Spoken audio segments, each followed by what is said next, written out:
Saludos mi gente, aquí estamos con otra entrega de Vicente Podcast. Le mando un fuerte abrazo a todos ustedes que nos ven a través de la pantalla.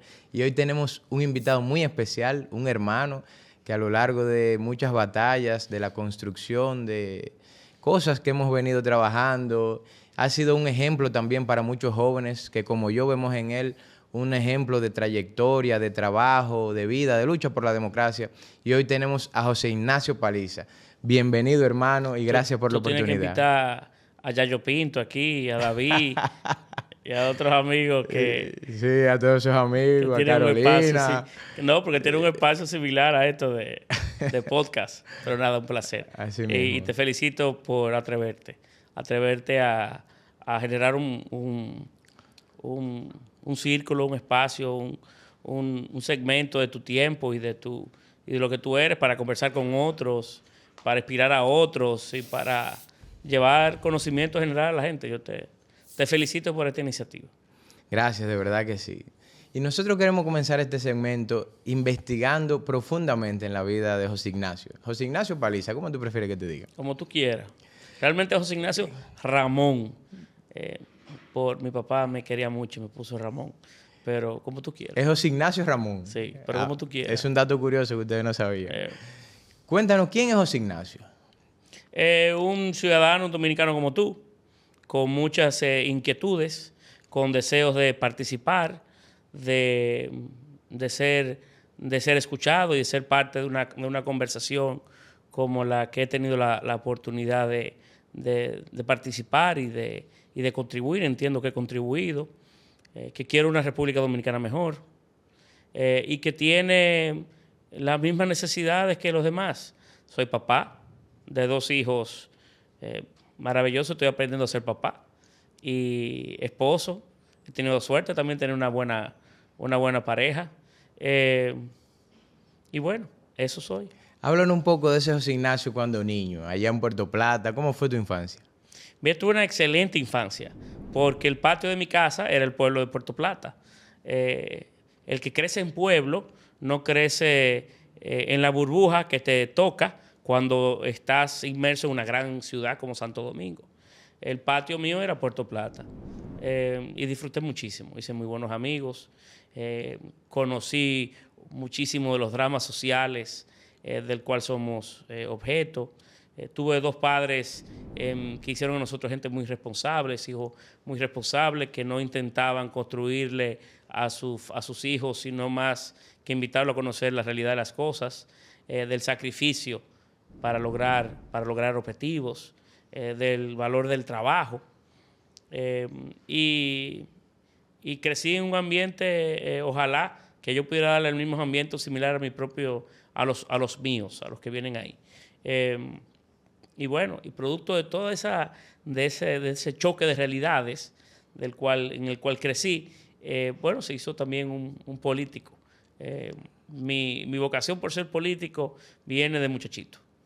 No vamos a llegar ahí todavía, espérate. ¿Cómo era José Ignacio en el colegio? Cuéntame eso. Depende. Yo tuve 2 etapas. Una, cuando yo crecí en Puerto Plata, viví los primeros 15, 16 años de mi vida en Puerto Plata, y yo era, vamos a decir que era inquieto. No era necesariamente el mejor estudiante, peleaba muchísimo, por los hombres chiquitos, los niños chiquitos. Son agentados, dicen por ahí. Son agentados y peligrosos. Entonces peleaba muchísimo en el colegio. Era un buen niño, en realidad era un buen niño. Pero cuando me mudé a la capital, porque para terminar el bachillerato mi familia me mandó a vivir en la capital, pues hubo un choque grande en mí. Ya no era tan niño, ya entraba a la adolescencia, casi adultez, y cambié mucho. Entonces me hice mucho más responsable, sosegado, buen estudiante. Bueno, otra característica fue como es un momento disruptivo en mi vida y me hice una persona más centrado que lo que era creciendo. Pero tú venías de un pueblo, ese impacto de cuando tú vienes de un pueblo y vienes a la ciudad, ¿cómo te recibieron aquí cuando tú llegaste? Ese muchacho que viene de ese pueblo. no, imagínate que yo era chiquito, siempre he sido chiquito y cabezón. ¿No te hacían bullying en el colegio? Siempre me lo han hecho, yo estoy ya altamente acostumbrado. Ahora dicen que no tengo cuello. ¿Qué voy a hacer? Y siempre fui medio gordito, aunque es una característica, una virtud que ha ido expandiéndose durante la vida, pero cuando llegué parecía yo el más chiquito del curso. Y siempre, bueno, era como curioso, para algunos era curioso porque parecía menor que los demás, pero en realidad no lo era, lo que yo era chiquito. Pero me recibieron bien, era un ambiente más competitivo, el de la capital, y un ambiente diferente, pero me hizo mejor persona, me retó a ser mejor persona. Y crecí mucho. Mudarme a la capital me dio la oportunidad en un momento determinado de crecer y de conocer otro mundo, otras realidades. Porque el cambio de vivir en un pueblo, vivir en una ciudad, pues te da ese choque, ¿verdad? Te da ese contraste. Pero yo venía cargado con una mochila de vivencias que me daba una ventaja, quizás comparativa versus los demás de mi curso, porque había vivido un sinnúmero de otras condiciones y otros sucesos, otros eventos, que la mayoría de la gente que crece en una gran ciudad no lo vive así. Mira, el que crece en un pueblo no puede extraerse de un evento político, porque los pueblos son impactados por todo lo que sucede, ni uno artístico o uno deportivo. ¿Quién iba a pensar que uno de los compañeritos míos de la clase, cuando me mudé a la capital, habían ido a ver, por ejemplo, la lucha libre? Ninguno, porque no era propio, pero en Puerto Plata, ¿quién cuando fue Jack Veneno y Relámpago Hernández Se perdió eso. y el hermano Bronco se podía perder eso? Eso era un evento, un suceso. Entonces yo venía también con una mochila de vivencias y de oportunidades, de historias que también eran interesantes o eran importantes en ese cóctel de la vida. Mira, tú sabes que yo hurgando en tu vida, vi algunos videos que tú desde muy pequeño dabas declaraciones en la prensa, incluso vi una entrevista ahí bien gesticuloso y con términos bien acabados, que como dicen por ahí, el don de la palabra desde muy pequeño se te podía ver. Bueno, yo quería agradecerle al ayuntamiento que tiene bastante limpio las calles. La parte del muro para allá, ya esa tienda la tenemos que arreglar nosotros, haciendo campaña y otra cosa. Muy bien. Y los cocos es bueno también porque uno podrá ir allá y oler muchas cosas ricas. Muy bien. Bueno, mire, está el pueblo llamando por teléfono que lo felicitan a usted por ese trabajo que usted mismo hizo. Señores, yo quiero ser franco. Este jovencito tomó su propia cámara que él tiene, una cámara de esa de video del hogar, para su casa. Hizo él ese trabajo y lo trajo esta noche. Don Juan, una de las cosas más importantes que yo vi ahí es que si nosotros queremos malecón, tenemos que arreglar esos hoyos, si no el mar va a excavar. Y yo creo... ¿Algún momento épico que tú recuerdes de tu infancia y que lo recuerdes toda tu vida? ¿Algún hecho que te marcó? Muchos. Te voy a contar uno, pero realmente ese programa de televisión que algunos han visto en YouTube y demás, yo iba todos los miércoles a ese programa. ¿Desde qué edad? Tenía 7, 8 años, 9 años, por ahí. Resulta y viene el caso que en la organización donde yo vivía, había unos solares baldíos donde jugaban muchísimo pelota, cuantas cosas tú te puedes imaginar hacíamos de ese solar, de ese espacio, nuestro área de esparcimiento, un grupo de muchachitos, 10 o 15 muchachitos que vivíamos alrededor. Y frente a ese solar vivía don Juan Musa, que es el entrevistador en ese espacio que tú has visto, que es un hombre que tiene una larga trayectoria en la comunicación en Puerto Plata, un caballero, y su hijo era uno de los que jugaba conmigo y cruzábamos siempre a tomar agua. Y en tiempos políticos, esos muchachitos, él comenzaba a preguntarnos y hacernos, curiosamente, a ver cómo respondíamos. Y un día dice, mira, el próximo miércoles pídanle permiso a su papá, a sus padres, para que vayan conmigo al programa, que vamos a hablar de política. Pues llegó el miércoles, el único que llegó fui yo. Le dije a mi papá, mira, voy con don Juan para la televisión. Y mi papá siempre me apoyó. Me puso un saquito, me peiné bien peinadito. Yo nunca me he trujado mucho. Siempre he sido comparoncito. Y me parecía en el programa. El programa se llamaba La Gran Noche. Y a partir de esa oportunidad, pues iba casi toda la semana a donde don Juan a hablar de temas sociales. Grababa cualquier tema que yo veía en el pueblo, con una camarita que mi papá había comprado en un viaje que hicimos a Panamá de familia, cualquier tema que parecía curioso, un hoyo en una calle, la necesidad de poner juegos de infantiles en algún parque.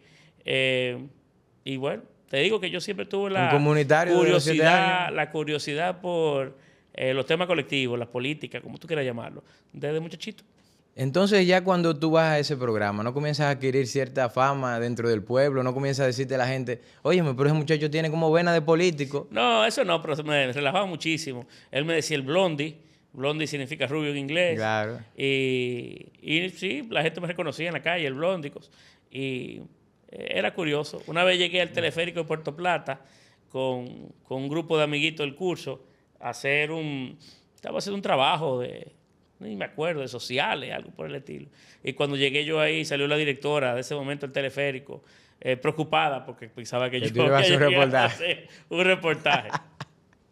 Paliza, cuando tú ya terminas el colegio aquí, te gradúas de bachillerato, ¿ya tú sabías que tú ibas a estudiar en la universidad? ¿Tú estabas muy claro de eso? ¿O tuviste tu momento de duda, como tienen muchos jóvenes? No, tuve mi momento de duda. Yo estaba entre economía y derecho. Pensé en un momento determinado que era más fácil para un abogado adquirir conocimientos de economía que un economista de derecho. Y me fui por el derecho. Cometí quizás un error, que luego a mitad de carrera me di cuenta que quizás mi vocación era de ser economista. Pero las cosas que se comienzan en mi casa se terminan. Y yo terminé mi carrera de derecho. Y luego, claro, intenté obtener conocimiento en otras áreas, sobre todo en temas de administración y cosas por el estilo. Pero sí, tuve muchísimas dudas. Pero aprendí, Vicentico, y yo sé que hay muchos jóvenes que te ven, que el conocimiento no se pierde. No hay un error, una equivocación, un error que tú tomes estudiando un tema cuando en realidad tu vocación es otra. Termínalo, porque el conocimiento es lo único que no pesa y que te va a servir para lo que tú quieres en tu vida. En el momento menos esperado que te puedas tú imaginar, lo que tú en algún momento leíste, aprendiste, conociste, sale, florece y te ayuda. Así que sí, tuve dudas, pero valió la pena. Y es válido que los jóvenes en esa edad también tengan dudas. Lo importante es seguir adelante y, como tú bien dices, terminar lo que se propone. Cuando ya tú tienes esa iniciativa, comienzas la carrera de Derecho. En Derecho, como compartimos el mismo alma mater, me decían por ahí que tú tenías una vida muy activa dentro del GRED y todo eso. Cuéntanos un poco de Paliza en la universidad. No, era igual que los demás. Yo siempre fui muy buen estudiante de la universidad. Y obtuve buenas calificaciones, siempre llevaba una buena cátedra. Yo tuve una época, eso fue cambiando a la medida que avanzó el tiempo, pero era medio cuadrado y medio nerdo al principio. Y claro, después me fui aflojando un poquito, pero siempre fui muy responsable, fui bastante responsable en mis años universitarios, porque tenía también muy fijo lo que quería. Yo me quería ir afuera después de estudiar, quería irme a una buena universidad afuera, sabía que las calificaciones eran importantes. Entonces, aun cuando me fui de alguna manera flexibilizando un poco y viendo que había otras cosas también importantes al tú crecer, porque el tú tienes que hacerte profesional, tienes que sacar el mejor provecho de tu paso por la universidad, pero también hay que hacer amigos y hay que tomarse un trago y hay que crecer y hay que enamorarse y hay que viajar y hay que, bueno, de eso se trata tú madurar. Y a veces el que le presta mucha atención a una sola cosa, pues se pierde lo importante de la importancia que tienen otras. Ha habido un equilibrio. Hay que hacer un equilibrio. Cuando tú ya estás a medio término, ¿cuándo es la primera experiencia laboral de Paliza? Mira, la primera vez que comencé a trabajar lo hice en el sector de la política. Acababa de entrar a la universidad y tuve la oportunidad de visitar el Senado de la República en compañía de mi papá. Mi papá representaba uno de los principales gremios o asociaciones del momento. Y fuimos, yo siempre andaba como un arete, mi papá. Donde quiera que mi papá iba, yo podía ir. O podía ir uno de sus hijos. Entonces a mí siempre, también por eso quizás viví en ambientes más maduros de lo que usualmente un joven, un niño crece. Porque tuve acceso siempre a estar con mi papá. y fui a esa reunión con mi papá fue a negociar a favor del gremio una iniciativa legislativa, y cuando terminó la reunión, pues yo le dije a mi papá, mira, yo quiero ir a hablar con Ramón Alburquerque. Don Ramón, el ingeniero Alburquerque, era presidente del Senado. Y mi papá realmente no tenía una relación de amistad con Ramón. O sea, se eran conocidos, pero no había un vínculo. Y dice mi papá, ¿y qué tú quieres con Ramón? Dice, yo le voy a pedir trabajo. ¿Trabajo? Sí, sí. Dice mi papá, pero tiene que ser honorífico. Ah, pues vamos. Entonces me acerqué donde Ramón, le pedí que quería hablar con él. Me dio 2 minutos. ¿Qué edad tú tenías ahí? Yo tenía 17 años, por ahí. Yo acababa de entrar a la universidad. Y le dije, ingeniero, mire, yo quiero trabajar con usted. Yo le trabajo de forma honorífica. Yo le cargo el maletín, le manejo el carro, lo que usted diga. Y el ingeniero me quedó viendo y me decía, ¿honorífico? Yo, sí, honorífico. Una vez me designó asistente de él. Y con Ramón le agradezco mucho porque siempre intentó enseñarme la mejor versión de la política. Conocí mi país porque recorrí el país en diversas oportunidades con él. Conocí la política por dentro, más allá de lo que se ve o lo que se puede pensar.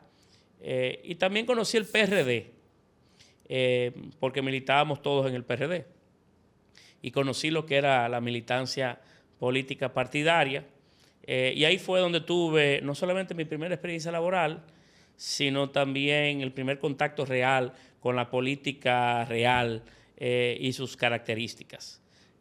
Yo atesoro mucho esos años en que el ingeniero Ramón Alburquerque me abrió las puertas del Senado y de su espacio personal para poder aprender mucho de una persona que tiene un recorrido de resiliencia y de vida que lo hizo llevar o alcanzar posiciones importantes. Ahí conocí a tu papá. Mira qué bien. Y eso es importante, la verdad, que desde los 17 años tú estudiabas tu carrera universitaria, pero también laborabas y perseguías tu sueño de alguna u otra forma. ¿Cuándo tú decides ya, como José Ignacio Paliza, dar un paso al frente en la política? No solamente ya acompañando al doctor Ramón Alburquerque, sino tú ser parte activa dentro de la política. Mira, yo me fui a estudiar después fuera, me fui a Estados Unidos a hacer algunas maestrías y un espacio de formación superior. Y cuando llegué, en lo que exploraba qué iba a hacer, a qué me iba a dedicar, cómo iba a tirar hacia adelante mi carrera profesional, no tanto así la política, mi papá me dijo, mira, en lo que tú investigas qué vas a hacer con tu vida, ven, ayúdame un poco en Puerto Plata. Nosotros tenemos allá fincas, propiedades, algunos proyectos inmobiliarios. Y yo comencé a ir a Puerto Plata a ayudar a mi papá. Y bueno, creció en Puerto Plata. Poco a poco también en los momentos que tenía disponibles, iba a alguna reunión política, pero yo nunca, aunque me fui a estudiar fuera, nunca me desvinculé completo de ese ya vínculo que había yo originalmente hecho con la política y con el PRD. Y comencé a ir a algunas reuniones y mira, surgió la posibilidad a mis 27 años de presentar una candidatura a diputado. Y fui exitoso. Logré que los puertoplateños, que mucha gente la que me vio crecer, me apoyara. Y tuve una primera bonita, interesante experiencia en el servicio público como diputado. Cuando te surge esa primera idea emprendedora de un joven lleno de sueños, lleno de metas, siempre surgen obstáculos. Y eso sucede en todo el accionar profesional, no solamente en la política. No te surgieron dudas, personas que te dijeron, no, tú todavía estás muy joven, tú puedes esperar, personas que ya estaban establecidas dentro del mundo laboral al que tú te dedicabas, que en este caso era la política, que tú tenías tal vez miedo de que esas personas pudieran superarte por el tiempo que tenían ya en el accionar. Cuéntanos de ese proceso cuando tú decides dar el paso al frente y los miedos naturales que tienen los jóvenes en cualquier cosa que se dediquen. Mira, tenía mucho miedo de perder. Tenía muchas dudas sobre mí y sobre su viabilidad.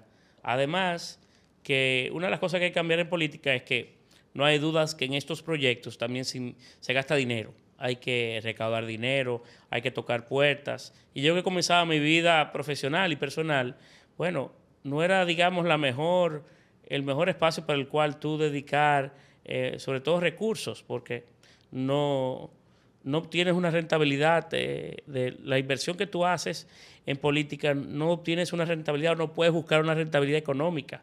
Son otras las virtudes que llenan el trabajo político y que justifican el trabajo político.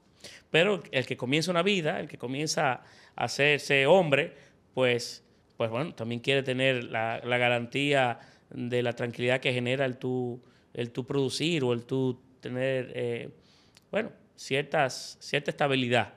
Pero el miedo era un factor, esa resistencia a fracasar.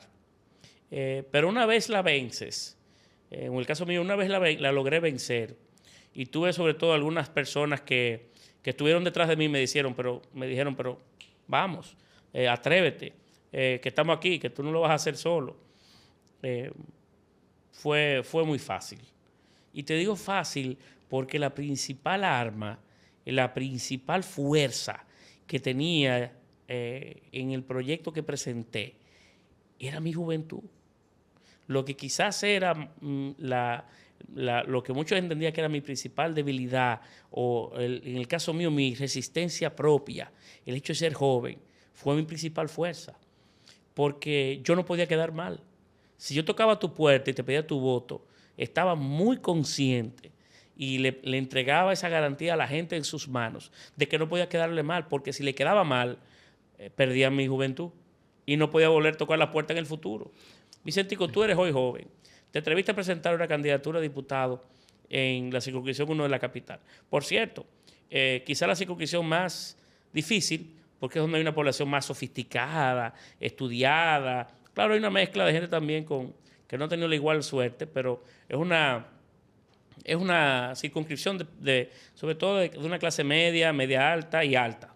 Así es. Tú no puedes quedar mal. Eso es así. Porque si a esa gente tú le quedas mal, tú mañana no vas a poder volver a tocar la puerta. Así es. Entonces, esa condición que yo tenía era mi principal debilidad. En realidad se convirtió en mi principal fortaleza, la juventud. En ese momento, ¿tú sentías que por tu propia juventud te subestimaron en algún momento? ¿Eso te servía de motor para seguir adelante? ¿En alguna parte del proceso sentiste que podías perder y te sentiste deprimido en el proceso? Y eso les sirve también de mensaje a esos jóvenes que nos están viendo, ¿no? Que se quieren dedicar a la carrera de Derecho, que quieren estudiar Medicina, pero que fruto del arduo esfuerzo que conlleva también prepararse, en algún momento se sienten frustrados por el proceso. Háblanos un poco ya de que tú eres candidato, que sientes que te está yendo bien, que tu juventud es tu principal arma, pero esas trabas políticas que suceden en el hecho que en ese tiempo era PRD, que habían líderes ya más legendarios, por así decirle, que tenían más tiempo en el ejercicio que tú. Cuéntame si te sentiste un poco subestimado por eso y por ese abolengo que tenían ellos, tú un joven nuevo que llegabas al escenario. Sí, en algún momento quizás algunos actores podían menospreciar la capacidad que uno tenía por el hecho de ser menos conocido, de ser menos experimentado. No hay dudas de que esa es parte de la gran conversación. Pero yo te confieso que luego de salir y de decir que sí, pues yo no paré. Yo no me iría para atrás. Claro, dediqué muchas horas y se trabaja mucho. Yo soy muy trabajador porque siempre he creído que el triunfo te debe encontrar trabajando. El éxito tiene que encontrarte trabajando. Fue una frase que yo le robé a Picasso, siendo muchachón, no me acuerdo cuándo, lo leí por ahí en un póster, en algún lugar me encontré con un póster de Picasso que decía que a él la inspiración lo encontraba pintando. ¿Y cierto? Tú no vas a pintar un cuadro en la playa, bañándote en la playa. Te vas a encontrar, vas a pintar un gran cuadro con un lienzo y un pincel. Y yo creo mucho en eso. Yo el éxito o el triunfo mío, la posibilidad mía, yo sabía que la iba a generar trabajando. Y cuando salí por ahí, cuando vencí el obstáculo de atreverme, pues yo no me detuve. Yo no tuve dudas. ¿Tú hiciste 2 periodos como diputado? No, yo fui diputado 6 años, porque ese fue el periodo que lo extendieron para unificar las elecciones. Tuve esa suerte. Y luego senador. Y después ya diste el paso a senador. Recuerdo esas exposiciones magistrales que tú hacías, que desde muy pequeño yo veía como un parámetro también de una buena exponencia, que vuelvo y te repito, el don de la palabra siempre te ha acompañado. Cuando tú decides ya dar el paso a senador, que es otro momento retador, cuando nosotros estábamos conformando un nuevo partido donde tú fuiste el segundo, solamente 2 candidatos salieron electos del PRM en ese entonces. Cuéntanos de ese segundo proceso. Yo tenía también me pregunté mucho si debía dar el paso a senador, porque encontraba que todas las variables que usualmente uno toma, pesa o coloca sobre una balanza, no estaban servidas. Era un proyecto que tenía muchas debilidades. Por eso, porque teníamos un partido nuevo, por las circunstancias políticas del momento. Y no había dudas de que había más elementos en contra que a favor de una candidatura senatorial. Pero tuve una conversación con Luis Abinader, que en ese momento era candidato presidencial, estamos hablando para el 2016. Esto fue una conversación en enero del 2016, y donde Luis me dio muy fuerte. Esa conversación me hizo reflexionar profundamente, y fue una llamada de atención, una llamada despertadora. Luis me dijo: tú no quieres ser candidato a senador porque piensas que hay muchos elementos en tu contra y que tú puedes quizás perder. Yo estoy convencido de que no gano. Todo en mis manos, mírenlo aquí, mis números hoy dicen que yo hoy no gano. Claro, las elecciones en mayo. Yo le voy a dar de aquí a mayo todo lo que tengo dentro de mí. Pero mira, mis números dicen hoy que yo pierdo. Si yo pensara en mí, pues me retiro. Pero si yo me retiro de mi candidatura presidencial hoy porque pienso que no voy a ganar en mayo, ¿qué va a pasar contigo? ¿Qué va a pasar con el partido? ¿Qué va a pasar con el país? Porque el país se va a quedar sin alternativas. ¿Qué va a pasar con la democracia? Esto no se trata de mí. Y Paliza, esto no se trata de ti. Aquí hay algo más importante detrás. La decisión que tú tomes, yo te la voy a respetar y cuenta conmigo. Yo salí de ahí y me fui a tomar un vino con mi hermano, porque fue en realidad impactante. Yo estaba pensando en mí, pero había cosas más importantes que el proyecto político personal de un diputado. Había cosas de más significado, de más valor. Había que atreverse otra vez. Había que colocar en su justa dimensión el momento que vivía el país, y yo me atreví. Yo acompañé a mi partido y acompañé a Luis en ese momento difícil, y di el paso hacia adelante. Y 3 o 4 meses de mucho trabajo, de muchas horas, y logré el objetivo. Fui a tocar puertas y logré el objetivo. Y logré el objetivo fundamentalmente porque no tenía que ver conmigo, porque hice una campaña inspirado en cosas más importantes. Ayudé a la causa y eso me ayudó a mí. Y lograste el objetivo también.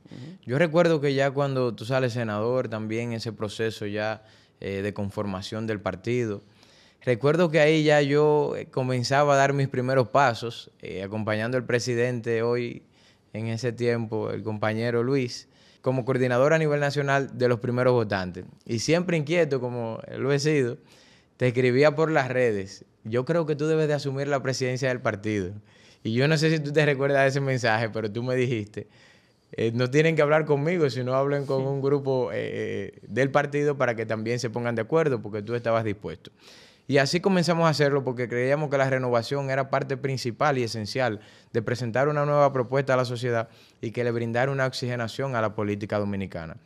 Ya cuando se te presenta la oportunidad de asumir la presidencia del partido, cuéntanos también de ese proceso, ese ascenso de diputado a senador, ahora presidente del partido, que en ese tiempo todavía no estaba en el poder. Ahora es un poco más fácil y se ve desde un mejor ángulo, pero en ese tiempo no fue algo tan fácil. Cuéntanos un poco de eso. Mira, para mí tuvo muchas enseñanzas, y esa experiencia de poder ser primero candidato y luego ser presidente del partido, ese trayecto inicial estuvo para mí lleno de mucho significado y de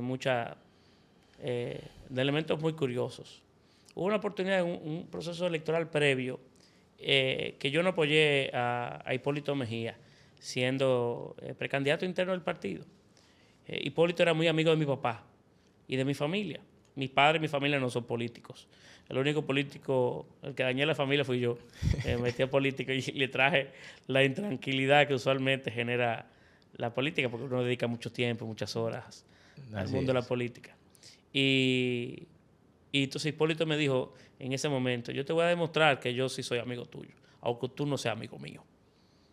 Y llegó el momento de que Hipólito y Luis Abinader pudieran construir juntos una alternativa para presidir el partido sin que eso significara una lucha entre ellos interna por cada uno apuntalar a un candidato específico. Y por tales o cuales razones, que ya una historia larga, surgió mi nombre. Y me pareció chocante que Hipólito dijera, si es Paliza, yo lo apoyo. Y lo que hizo fue demostrarme que sí, que él era amigo mío y era amigo de mi familia. Ese apoyo de Hipólito yo lo voy a atesorar por el resto de mi vida, porque me dio una gran lección. Me dio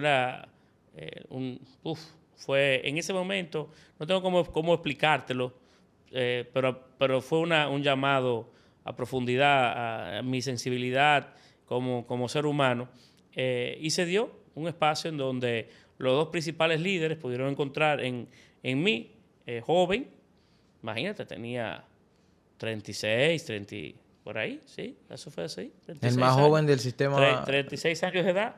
El más joven del sistema partidario político dominicano en presidir un partido. Yo no sé si soy el más joven de la historia, cosas así. No creo, porque hay mucha gente que en procesos anteriores habían participado con... Hubo una generación entre los años 80, 70. Bueno, pero por lo menos de la historia contemporánea. Pero sí, fui joven. Y encontraron en mí una respuesta, una posibilidad y bueno, he hecho mi mejor esfuerzo. He cometido errores, he podido hacer cosas mejores, pero junto a una gran cantidad de dominicanos, de ciudadanos, de hombres y mujeres, entre todos logramos el objetivo que buscamos, la oportunidad de servir y de hacerlo de una manera diferente. Así que me siento ha sido un gran honor. Y una gran responsabilidad. ¿Cómo tú juegas un equilibrio entre el paliza político, presidente de un partido de gobierno, ministro, y el tiempo que tú le dedicas a tu familia? Si hay algún reto en mi vida, es el tiempo. Es un commodity que no tiene precio. Y no hay dudas de que es un reto cada día. ¿Cómo puedes balancear el ser padre de 2 hijos pequeños, el ser esposo? Yo todavía pienso ser joven. Un muchacho. Tengo 43 años de edad. Tengo amigos. ¿Te bebes tu traguito? Me gusta una playa, me gusta un trago, me gusta salir a cenar, me gusta compartir. Conciliar las responsabilidades formales que tengo con esas que te describo, que quizás no. Hay parte de ellas, como ser papá, que son más importantes. Es el mayor honor de mi vida, el ser papá. Tú no eres papá, pero deja que tú lo seas, que te vas a dar cuenta que esa es tu principal meta, así proyecto, y tu principal sonrisa. Así es. Y balancear todo eso es muy difícil. ¿Algún valor que tú recuerdas, tú que mencionas que andabas con tu padre de arete para todos los lados, algún valor que tu padre te haya inculcado y que tú pretendas también transmitírselo a tus hijos? Yo no sé qué fue lo que hice en un momento determinado, siendo muchacho, siendo niño, que mi papá me sentó en una meseta que había, un desayunador, meseta que había en la cocina de mi casa. Era final de la tarde-noche. Y yo evidentemente me había portado mal, lo había cometido, había hecho algo, no me acuerdo. Y mi papá me dijo que todo hombre debía estar hecho de 3 características o virtudes. La primera era ser valiente. Y yo pensaba que la valentía era ser bravo, imagínate, un muchacho chiquito, me hizo entender cuál era el significado de valentía. Que tenía que ser honrado y que sobre todo tenía que ser humilde. Y que la humildad era una virtud que nunca era suficiente y que tenía que trabajarse siempre y de forma permanente. Y que un hombre con esas 3 características era un hombre de verdad.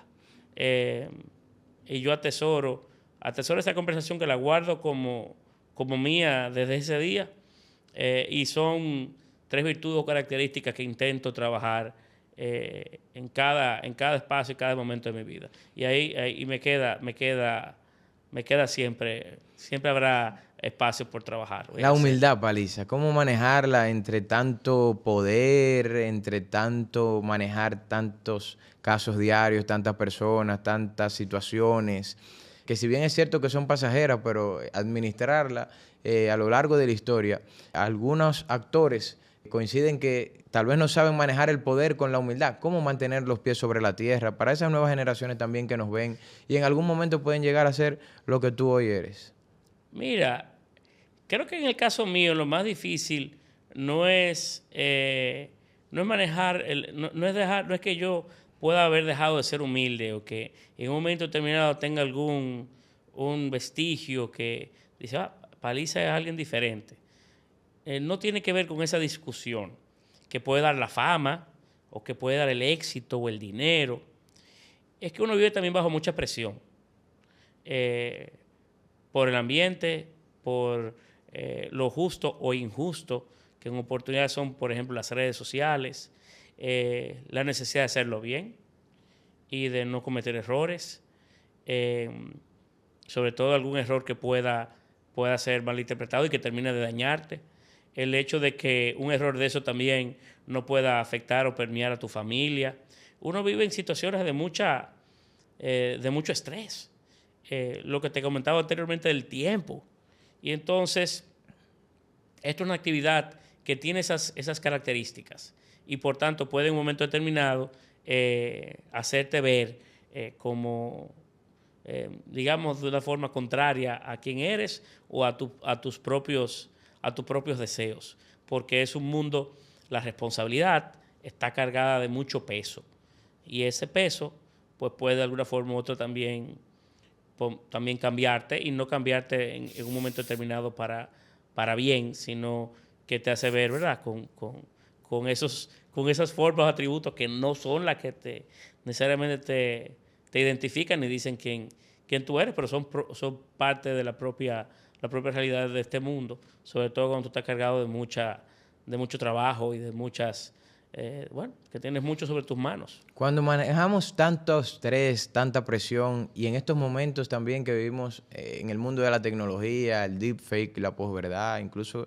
lamentablemente hasta el chantaje mediático, ¿cómo manejar esa imagen? ¿Cómo seguir adelante, a veces con críticas infundadas que son víctimas de los funcionarios, los actores de una sociedad? Mira, a mí no me ha crecido todavía piel de cocodrilo. A mí yo soy sensible ante la crítica injusta, porque la justa, bueno, tú no tienes más remedio que aceptarla, que asumirla, que trabajarla, aun cuando en momentos determinados sea muy dura, pero si es justa, pues es justa. Pero cuando no lo es, a mí particularmente todavía me afecta mucho, aun cuando uno está muy expuesto a esa realidad del mundo en el que hoy vivimos. Yo no he perdido esa sensibilidad y ojalá nunca perderla, porque si la pierdes, entonces pierdes parte de tu humanidad y pierdes parte de lo que llevas dentro. Lo importante es que tener la tranquilidad de saber que el que te quiere, el que te conoce, el que te estima, el que va a estar ahí cuando tú dejes de ser ministro o diputado o tengas tal o cual resultado, pues ese sabe quién eres. Ese estará ahí para ti. Cuando se apaguen las luces de este set, estarán ahí afuera esperándote. Y eso por lo menos debes de tener la conciencia con la satisfacción de que vas caminando cuidando de que siempre sea para bien y para ayudar o contribuir con la suerte de otros, y que sea ese el que te dé energía cuando en un momento determinado utilizan la fuerza de la tecnología, sobre todo, para ser injusto contigo o con cualquiera de nosotros. ¿Cómo se desestresa, Paliza? Mira, mi casa es un buen espacio para eso. Yo usualmente no he llevado la política a mi casa. Intento no recibir mucha gente de la política en mi casa. La he cuidado, la he protegido. Y por eso cuando llego a mi casa no es el lugar donde más se habla, se practica, se trabaja política, sino que se hace otra cosa. Es un espacio de bastante felicidad y bueno, cuando llego a mi casa es un chip o un cable que me desconecta un poco. ¿Alguna mascota, algún animal que te guste? No, el animal en mi casa soy yo. No somos muy de... Ahora que los niños siempre piden un perro, una cosa.